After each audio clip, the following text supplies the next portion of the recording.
Grace Emmie Rose Millane was born in Essex, England in the year 1996. The youngest child of David and Gillian Millane, Grace grew up surrounded by the warmth of her family, including her two older brothers, Michael and Declan, who adored their little sister fiercely. Grace was artistic, expressive, and compassionate. She loved painting, photography, and anything that allowed her to turn the world into something beautiful. To her family, she was the bright one, the girl with the warm smile who made every room feel lighter. After completing her studies at the University of Lincoln with a degree in advertising and marketing, Grace stood at the edge of adulthood, ready to build a career, but wanting to explore the world first. She had planned a year-long backpacking trip, saving every penny herself. And in true Grace fashion, before leaving England, she cut off her long hair and donated it to the Little Princess Trust to help children with cancer. That was Grace, thoughtful, generous, and always giving more of herself than anyone ever asked for. In October of 2018, Grace hugged her parents goodbye, hoisted her backpack onto her shoulders, and stepped onto the plane that would carry her to the beginning of her adventure. Her first stop was South America, Peru, then several other countries. For 6 unforgettable weeks, Grace traveled through cities, mountains, and coastlines, meeting other backpackers, sharing stories, taking photos, and sending constant updates to her family. Her father later said she bombarded them with pictures, something that made them smile every single day. Grace wasn't the type to disappear off the grid. She stayed connected, stayed present, stayed close, even from across the world. By late November, she made her way to New Zealand, a place she had dreamed of visiting for years. On the 19th of November, Grace arrived alone in New Zealand. And 11 days later, she reached Auckland. She checked into Base Backpackers, a hostel on Queen Street known for its steady flow of travelers. Grace was excited, ready to explore the city, meet new people, and write another chapter of her journey. She had no idea her path would soon cross with someone who had spent his entire life constructing lies. Someone who saw the world through manipulation and wanted control more than connection. Saturday, the 1st of December, 2018. Grace stepped out of the hostel just before 6 in the evening, dressed in a knee-length black dress, white shoes, and carrying her small handbag. She walked confidently toward the city center, excited, but carefully optimistic about the evening ahead. She had matched with a man on Tinder earlier that day. His name, Jesse Kempson. Grace messaged her friend Amina back home, telling her that she seemed to click with him. He had told her he was an oil manager and lived in a hotel, details she found interesting, maybe even impressive. The plan was simple: meet for drinks at Sky City, an entertainment complex with restaurants, bars, and a casino. A public location. Busy, say, or so everyone assumed. Grace met Jesse outside the venue.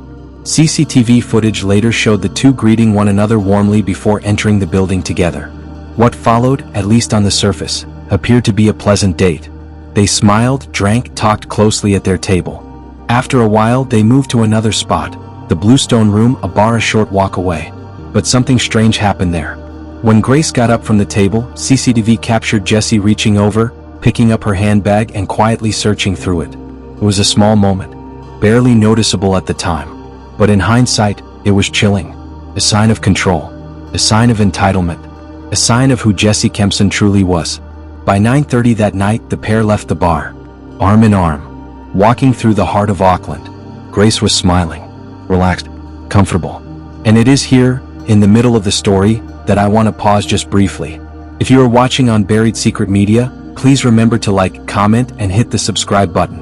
It helps us tell the stories that must never be forgotten, including the story of Grace Millane. Now let's continue. CCTV footage followed the pair down the street. Then later, entering Jesse's building, the City Life Hotel. They walked into the elevator together. Grace looked calm. Jesse stood close beside her. The elevator doors closed. Grace Millane would never be seen on camera again. When Grace Millane stepped into the City Life Hotel that night, she entered a world she never should have. A world shaped by deception, manipulation, and a darkness she could never have predicted. But the story doesn't end in that elevator.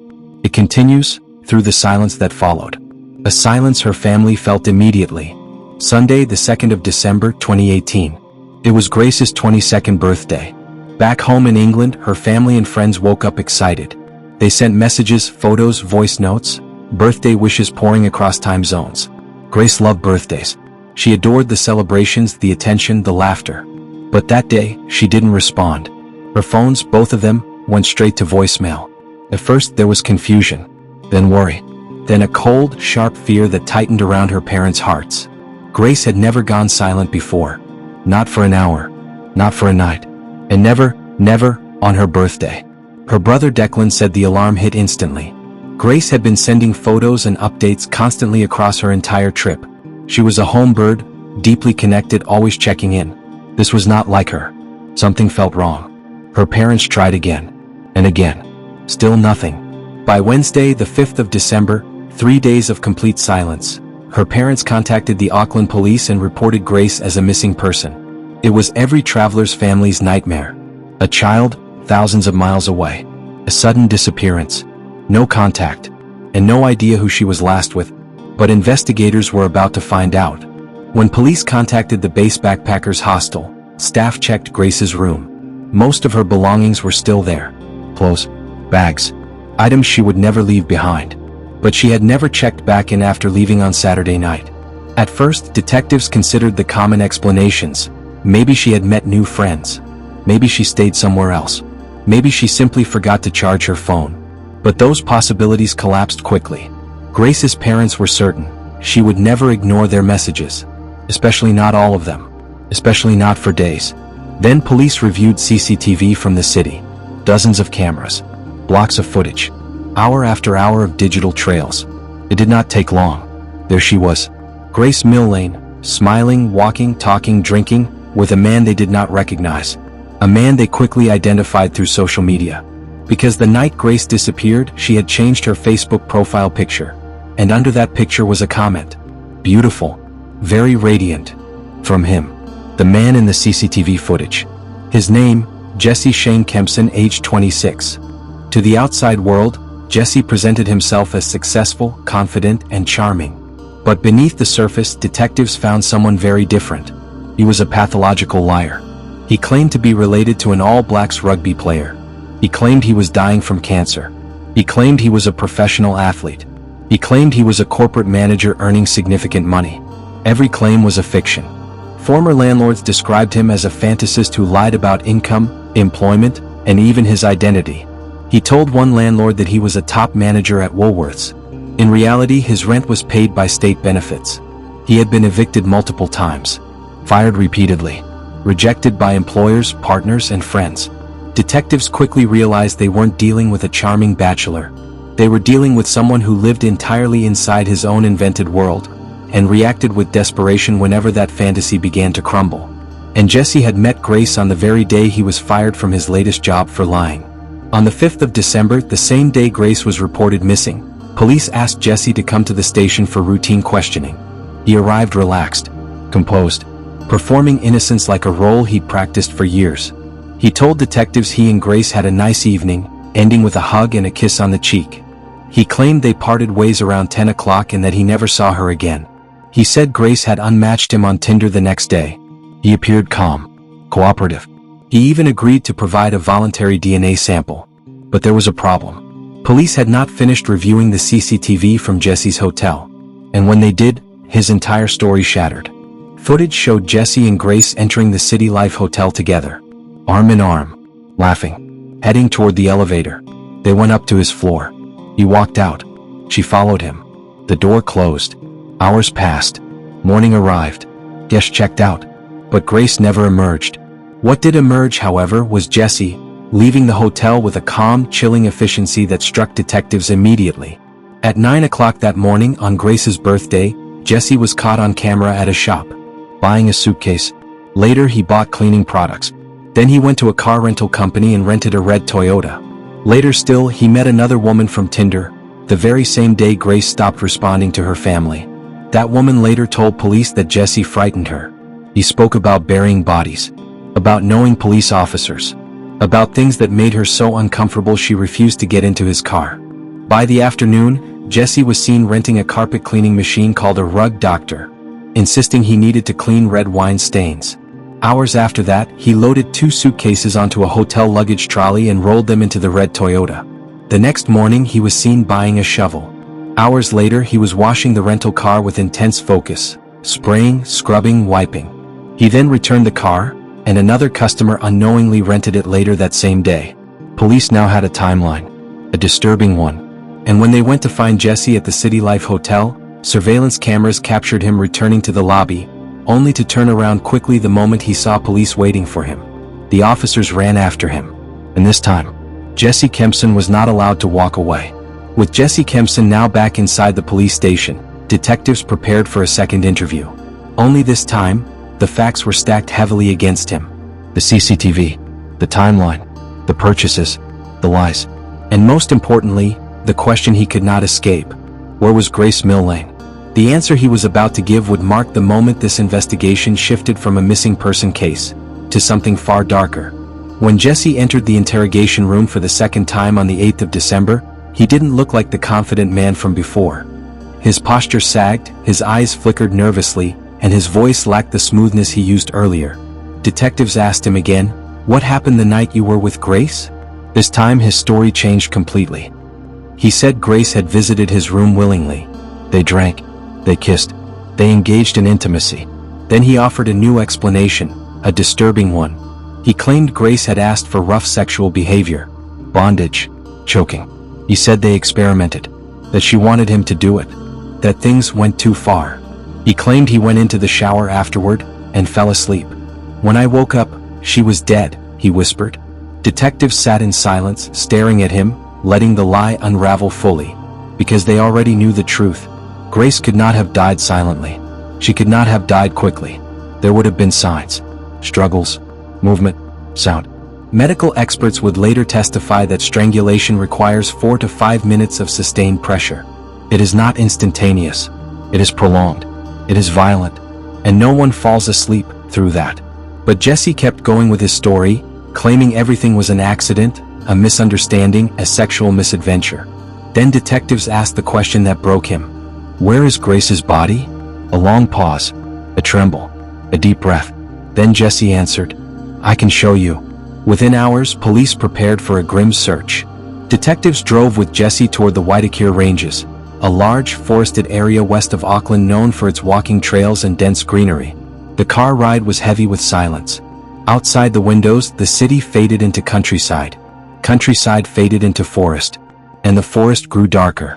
Jesse sat quietly, giving directions in short, clipped sentences. "Turn here. Go left. Further down." Finally, they reached a remote stretch of scenic drive, shaded by tall trees, damp soil, and the thick, cold air of early summer in New Zealand. Jesse pointed. "Up there," he said.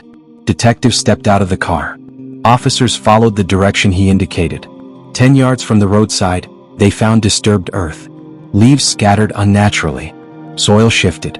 Branches broken. Moments later they saw the suitcase. Inside it was the body of Grace Millane. The search was over. The nightmare was real. News of the discovery spread with devastating speed. That same day, the lead investigator, Detective Inspector Scott Beard, stood before reporters. His voice steady but weighted with grief.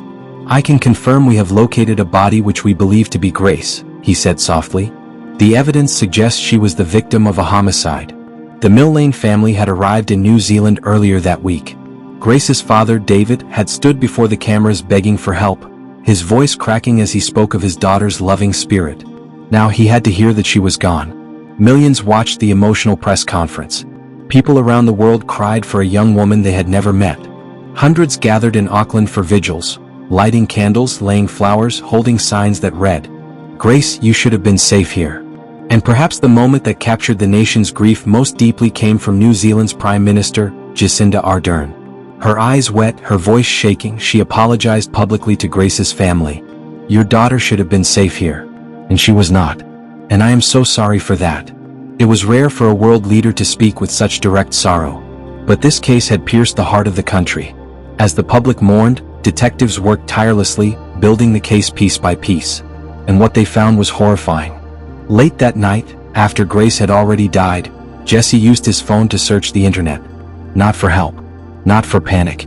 Not for emergency services. Instead, at about 1:30 in the morning, he searched for terms like hottest fire, flesh-eating birds, Waitakere Ranges. He then watched adult content. Then took intimate photos of Grace's deceased body. The coldness of it, the disconnect, the chilling, calculated behavior, all of it painted a picture of a man who did not panic, but prepared. The next morning he bought a suitcase, cleaning products, a rental car, a shovel. Each move deliberate, each move calm. This was not shock. This was not confusion. This was concealment.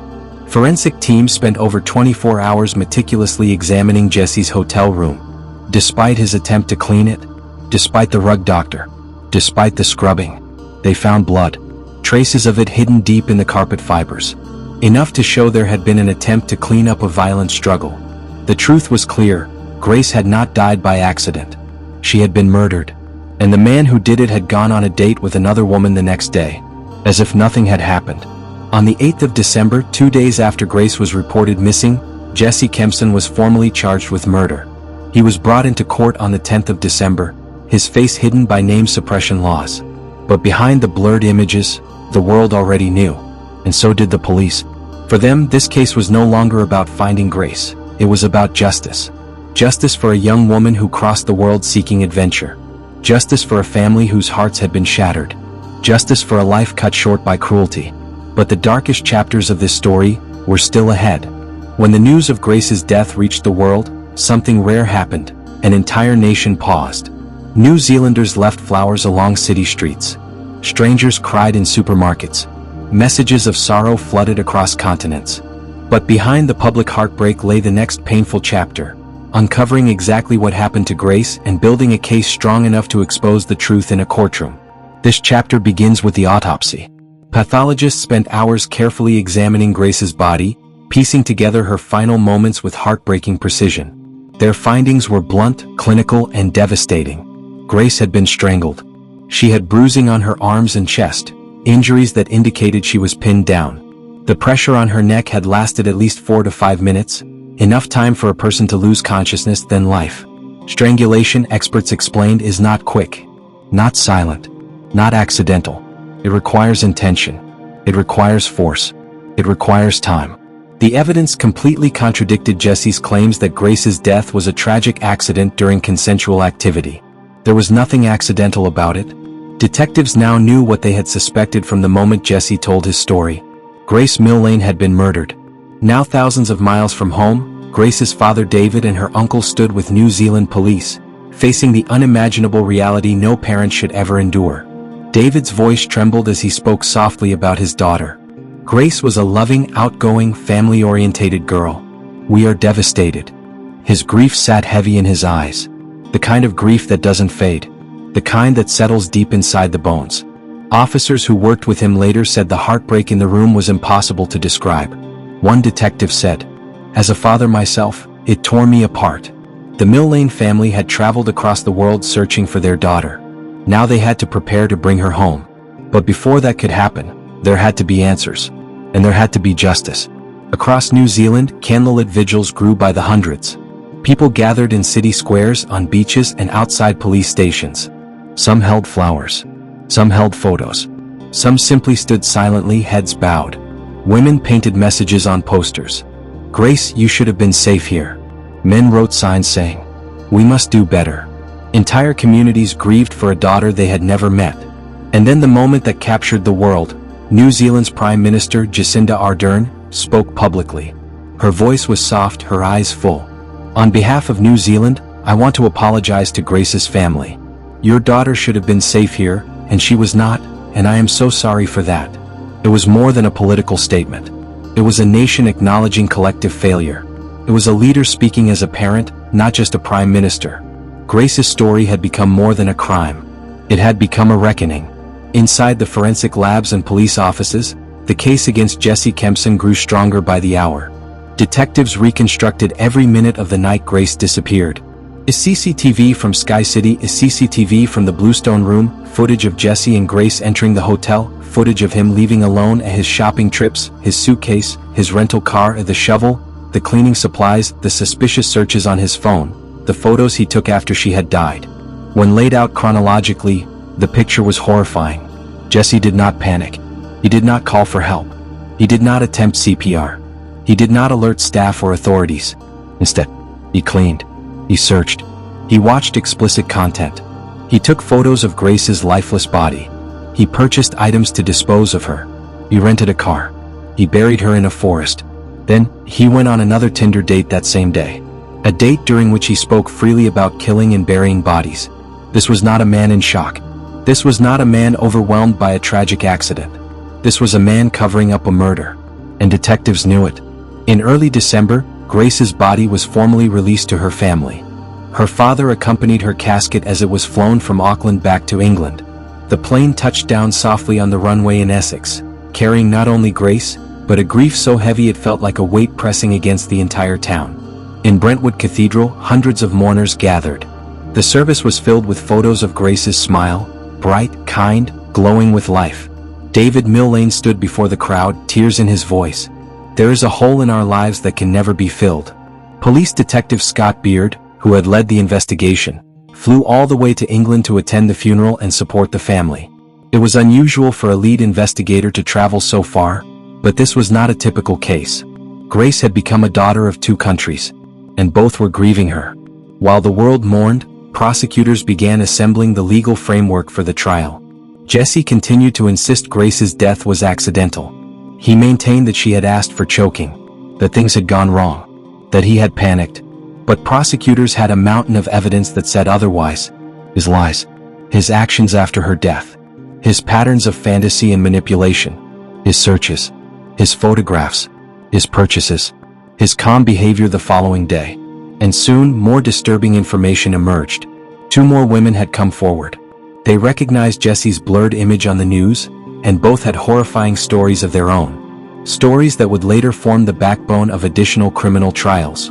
Stories that exposed Jesse's pattern of violence long before he ever met Grace Millane. But those details would not be fully revealed until after the murder trial. Because first, the justice system had to confront the truth of what happened on the 1st of December, 2018. The murder trial was coming, and it would change everything. With the world watching and two grieving families waiting for answers, the New Zealand justice system prepared to bring the truth of what happened to Grace Millane into the light. This was no ordinary trial. This was a courtroom that would become the center of international attention. A place where lies, manipulation, digital traces, and forensic science would collide.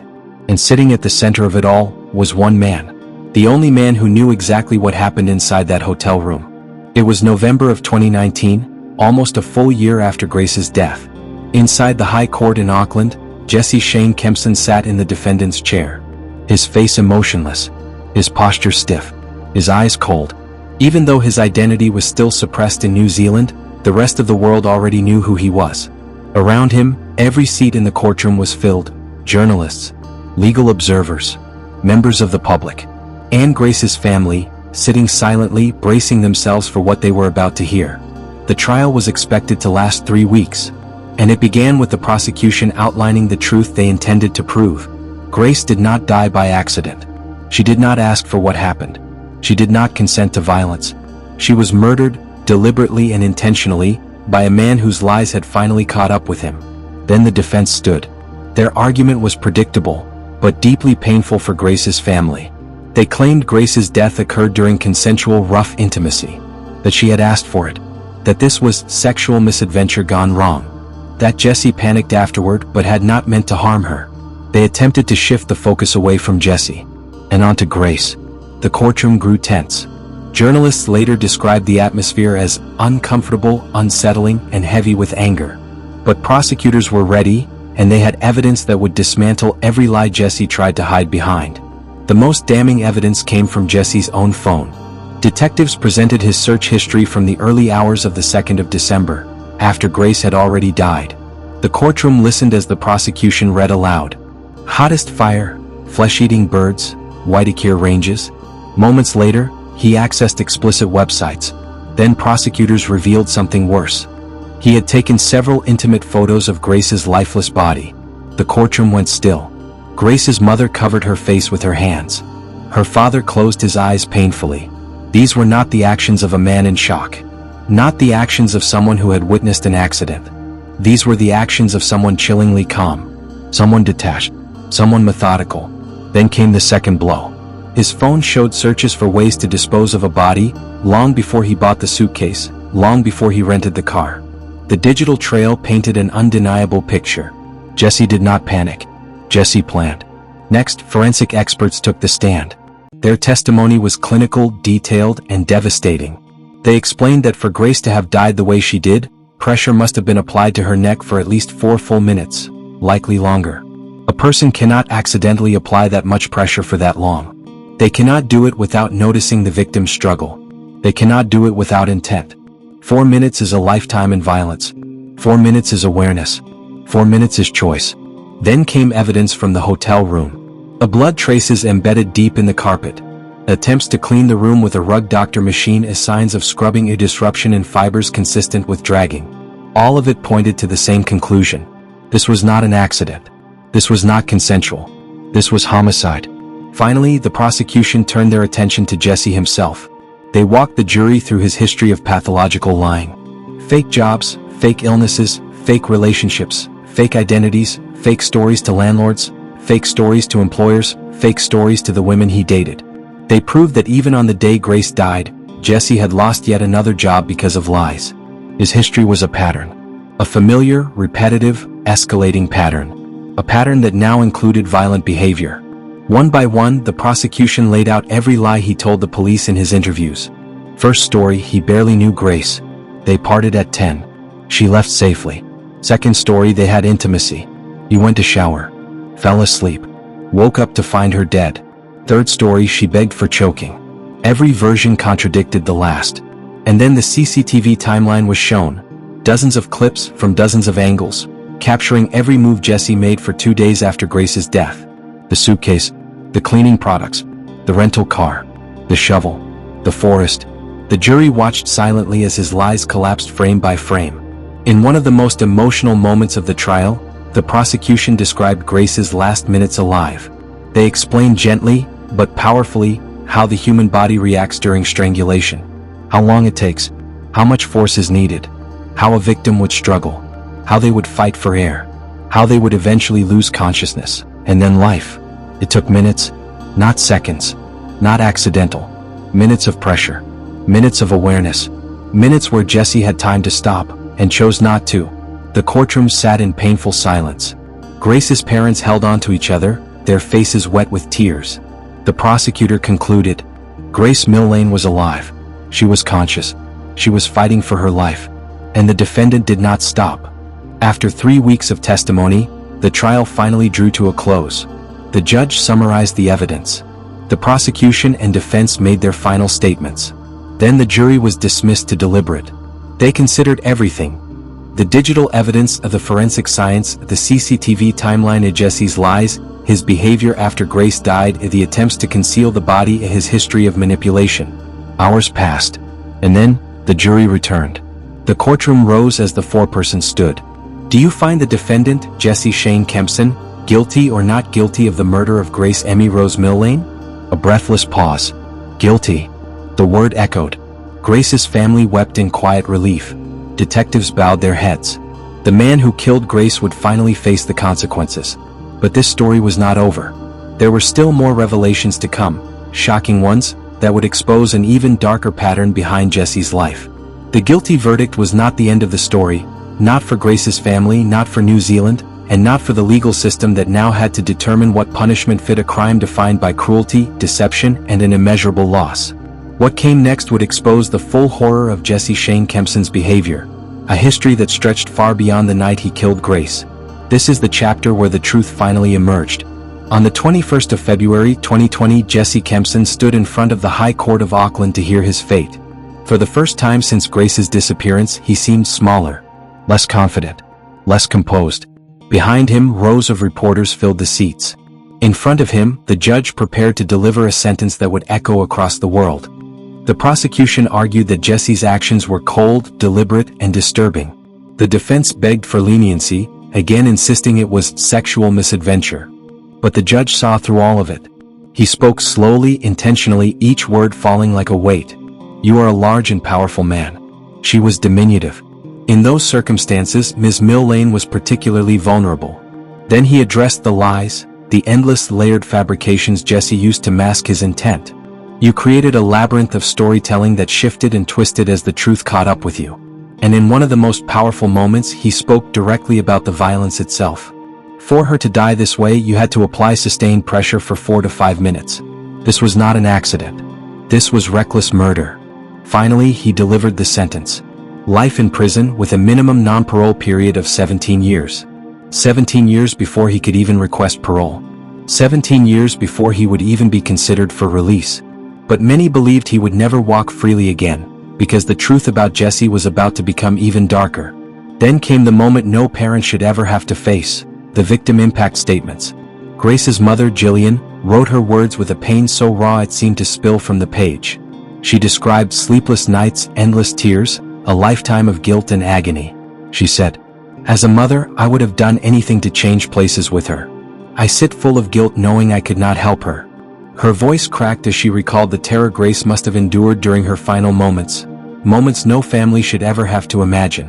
Grace's father, David, spoke too. His words were quiet, but devastating. "On a daily basis, I torment myself over what you did to my Grace." His grief could be felt throughout the courtroom, a deep, immeasurable sorrow that no prison sentence could ever heal. Outside, hundreds gathered to show support. British newspapers, New Zealand broadcasters, and international outlets reported the sentencing with headlines that reflected the world's relief that justice had finally been served. But justice was not finished yet. After the murder trial, a legal suppression lifted, and 2 more women came forward.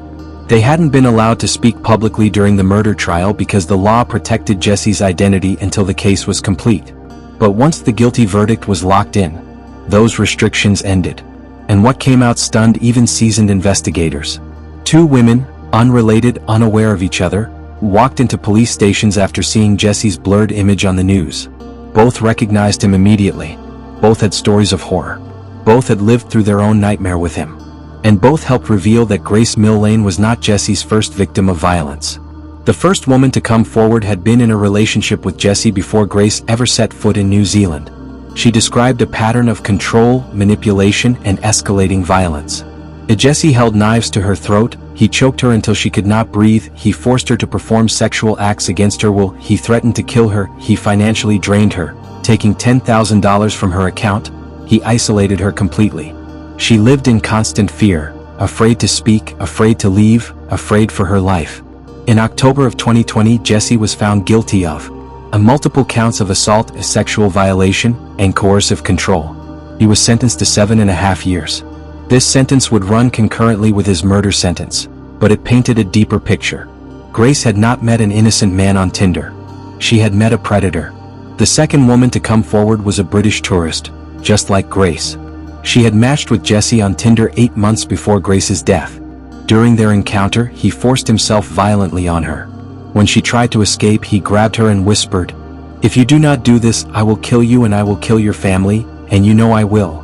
Her account was chillingly similar to patterns seen in the other case, and Grace's.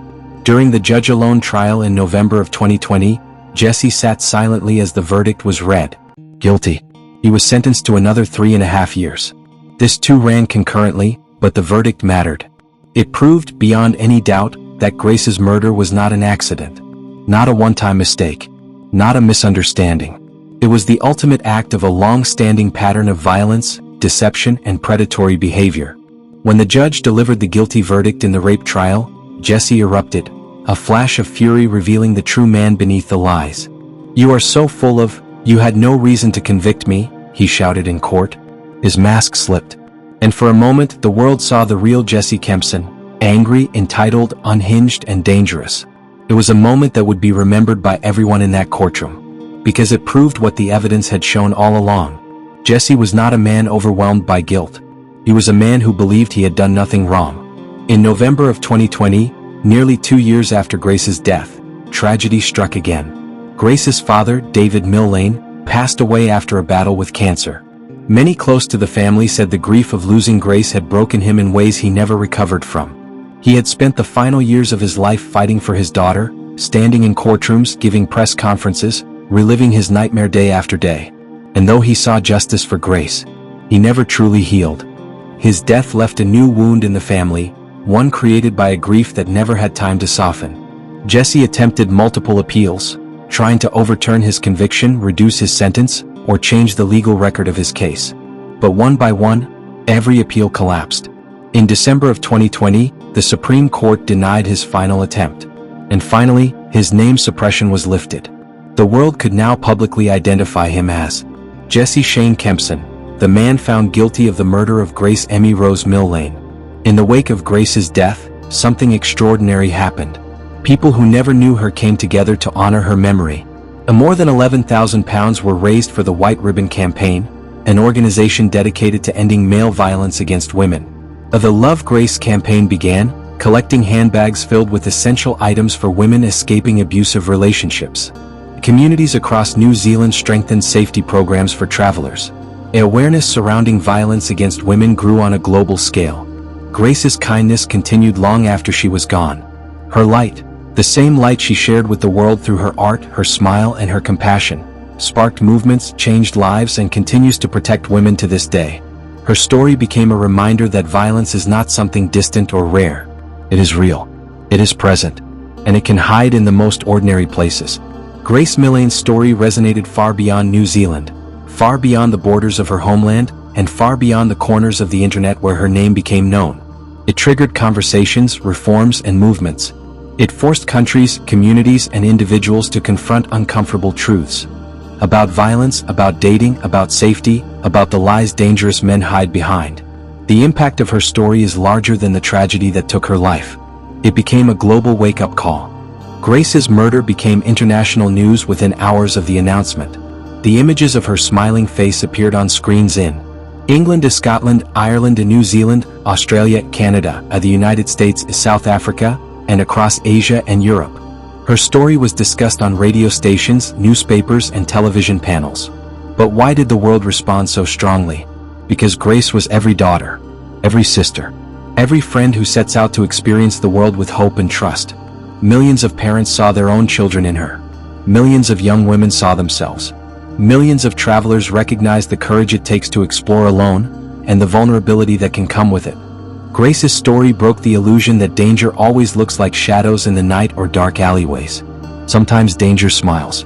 Sometimes it sits across a table, buys you a drink, laughs with you, walks beside you, and hides a truth you cannot see. The world did not mourn Grace because they knew her. They mourned her because they felt like they could have. In the aftermath, dating apps became a global topic of concern. People asked, how do we know who we're meeting? How can we stay safe? Who is the person behind the profile? What protections do apps have, and what more is needed? Tinder faced increased pressure to strengthen safety measures, verify profiles, and offer clearer guidelines to users. The danger Jesse posed was not created by the app, but the app provided a door that millions of people use every day. For many, Grace's story became a reminder. Meeting someone new is not wrong. Trusting someone is not wrong. Trying to connect with the world is not wrong. The wrongness lies with those who exploit trust. And Grace's story forced the global community to confront how often those predators hide in plain sight. Across New Zealand, Grace's death triggered a national conversation about traveler safety.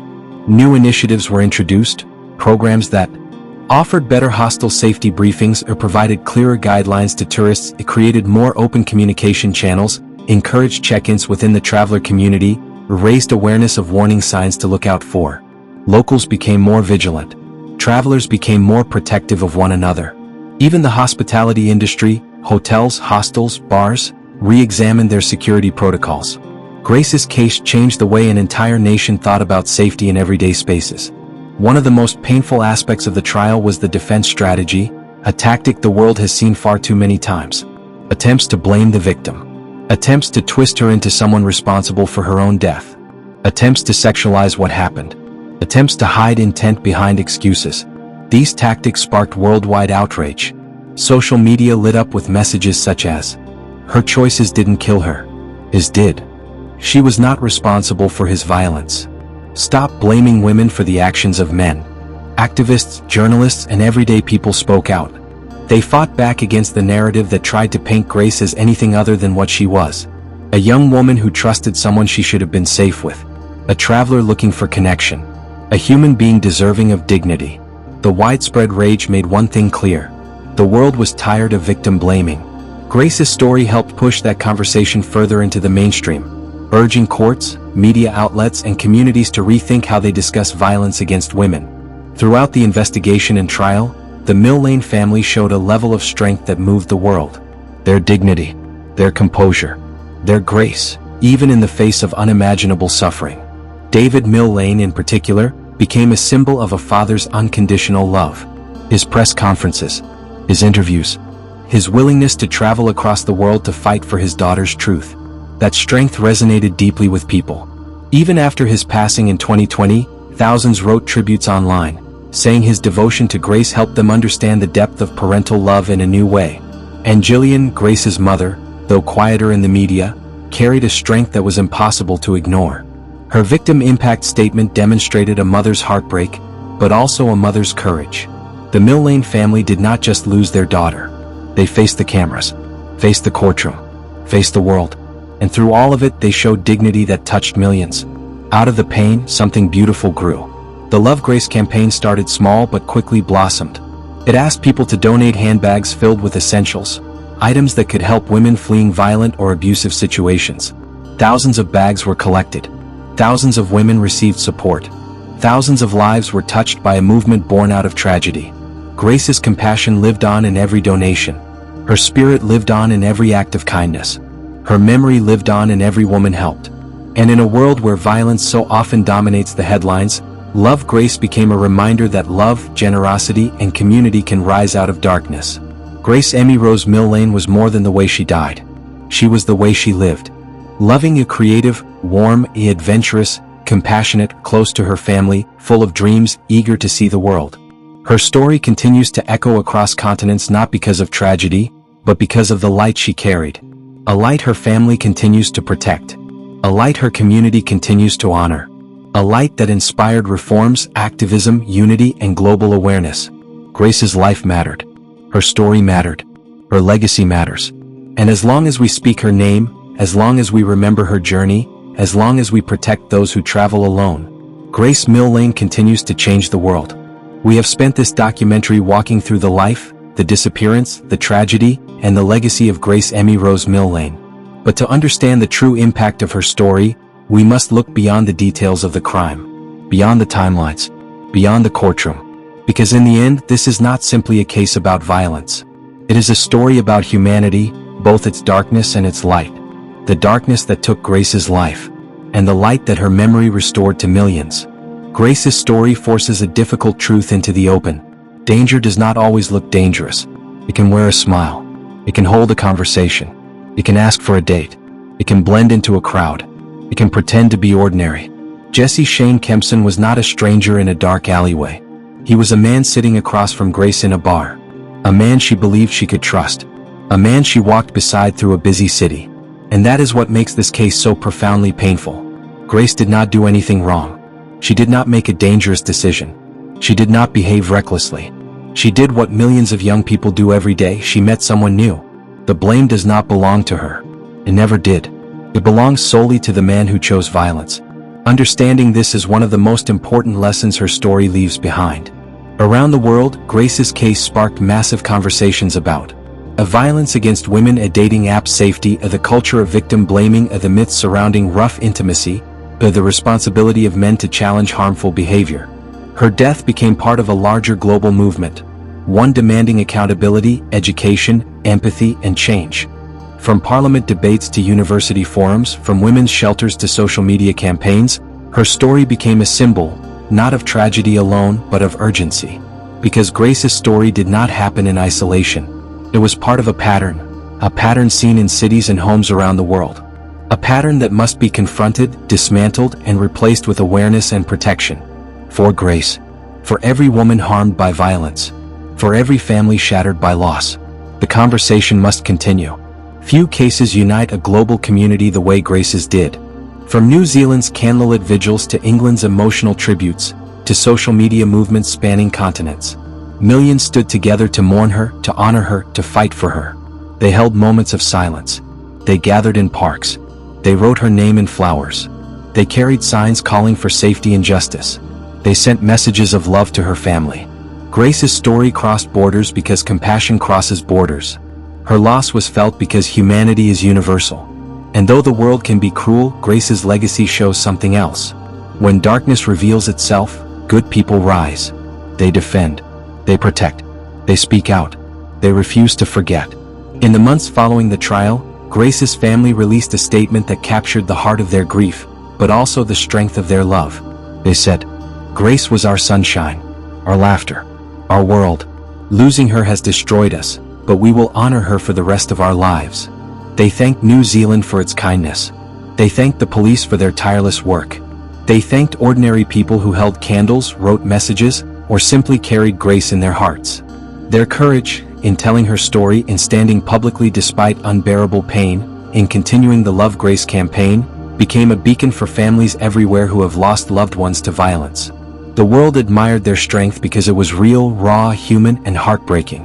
Grace Emmie Rose Millane was 21 years old when she arrived in New Zealand, 22 the day her family waited for her call.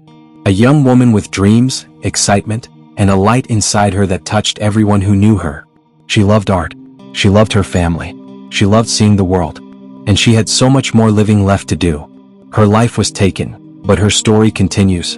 It lives in the White Ribbon Campaign, of the Love Grace movement, of the vigils held in her honor, the social change her case inspired, of the conversations that protect women today, of the thousands of people who carry her memory.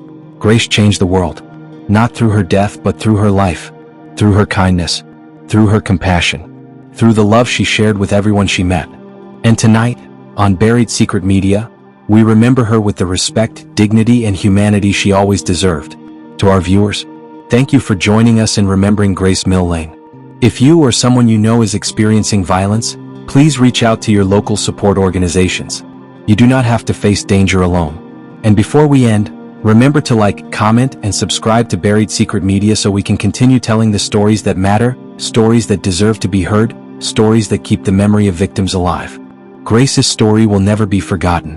Her light will never fade. Her legacy lives on, in love, in change, and in remembrance. This has been Grace Emmie Rose Millane, and this is Buried Secret Media.